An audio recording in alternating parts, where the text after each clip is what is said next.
नमस्कार दोस्तों, आज के हमारे इस वीडियो में हम आपके लिए बृहस्पतिवार व्रत की कहानी लेकर आए हैं। किसी गांव में एक साहूकार रहता था जिसके घर में अन्न, वस्त्र और धन किसी भी चीज की कोई कमी नहीं थी और वह साहूकार बहुत ही दयालु हृदय का था। परंतु उसकी स्त्री बड़ी ही कृपण थी, किसी भिक्षार्थी को कभी कुछ दान में नहीं देती थी, सारे दिन बस अपने घर में ही लगी रहती थी। एक बार की बात है, एक समय एक साधु महात्मा बृहस्पतिवार के दिन उसके द्वार पर आए और भिक्षा की याचना करने लगे। स्त्री उस समय घर के आंगन को लीप रही थी। इस कारण साधु महाराज से कहने लगी, महाराज, इस समय तो मैं घर लीप रही हूँ, आपको कुछ नहीं दे सकती, फिर किसी समय आ जाइएगा। साधु ये सुनकर वहाँ से चले गए। कुछ दिनों पश्चात वही साधु महाराज उसके द्वार पर फिर से आए, उसी तरह भिक्षा मांगने लगे। साहूकारनी उस समय अपने बच्चे को खाना खिला रही थी। कहने लगी, महाराज, मैं क्या करूं? मुझे फुर्सत ही नहीं है, इसलिए आपको भिक्षा नहीं दे सकती। अब साधु महाराज फिर से उसके द्वार से खाली हाथ ही लौट गए। तीसरी बार जब महात्मा उसके द्वार पर आए तो उसने उन्हें उसी तरह से टालना चाहा।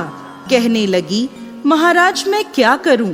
मुझे समय ही नहीं मिलता, इसलिए आपको भिक्षा नहीं दे सकती। परंतु महात्मा जी कहने लगे कि यदि तुमको हर समय का अवकाश मिल जाए तो मुझे भिक्षा दे दोगी? साहूकारनी कहने लगी, हाँ महाराज, यदि ऐसा हो जाए तो आपकी बड़ी कृपा होगी। साधु महात्मा जी कहने लगे, अच्छा, मैं एक उपाय बताता हूँ। तुम बृहस्पतिवार को दिन चढ़ने पर उठो और सारे घर में झाड़ू लगाकर कूड़ा एक कोने में जमा करके रख दो।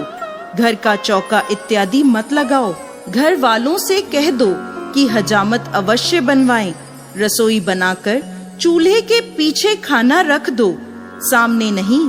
फिर स्नान आदि करके सायंकाल को अंधेरा होने के बाद दीपक जलाओ तथा बृहस्पतिवार को पीले वस्त्र मत धारण करो, ना पीले रंग की चीज का भोजन ग्रहण करो।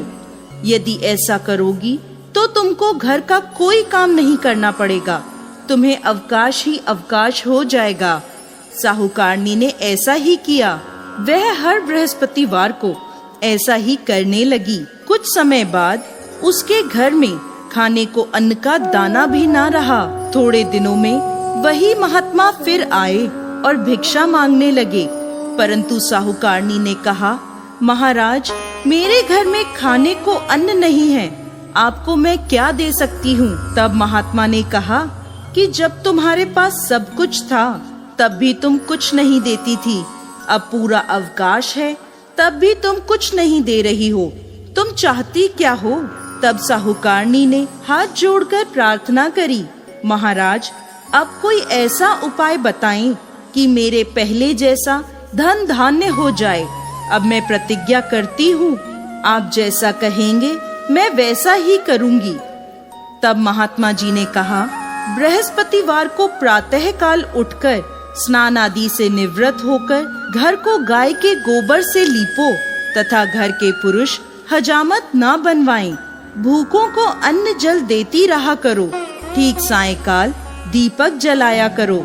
यदि ऐसा करोगी तो तुम्हारी सभी मनोकामनाएं भगवान बृहस्पति पूरी करेंगे। साहूकारनी ने ऐसा ही किया और उसके घर में धन धान्य वैसा ही हो गया जैसा पहले था। इस प्रकार भगवान बृहस्पति की कृपा से अनेक प्रकार के सुखों को भोग कर वो दीर्घकाल तक जीवित रही।